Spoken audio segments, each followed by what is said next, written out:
मैं हूं आपका दोस्त मोहम्मद अली खिजर और आज की इस वीडियो में दिल से डर, खौफ, बुज़दिली और घबराहट दूर करने का अमल आपकी खिदमत में पेश कर रहा हूं।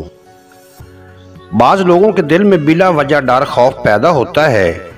तरह तरह के वसवसे, बुज़दिलाना ख्याल और वहम दिल में बुज़दिली और घबराहट पैदा कर देते हैं।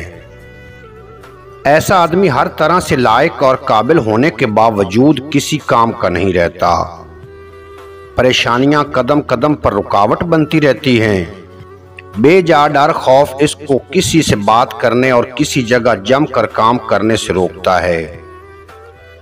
बाज मर्तबा ज़नाकारी, अयाशी और गुनाहों के सबब भी आदमी बुज़दिल बन जाता है। इसका इलाज ये है कि गुनाहों से सच्चे दिल से तौबा करे और हर वक्त पाक, साफ और बावजू रहने की कोशिश करे और नमाज बाजमात अदा करे।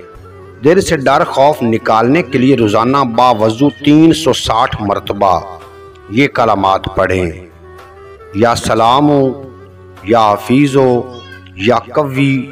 ये कलामात हमेशा पढ़ने से इंशाअल्लाह ताला दिल से हर किस्म की बुज़दिली दूर होगी, डर खौफ निकल जाएगा। पढ़ने में नागा ना करें। उम्मीद है आज की ये मुख्तसर वीडियो आपको पसंद आएगी।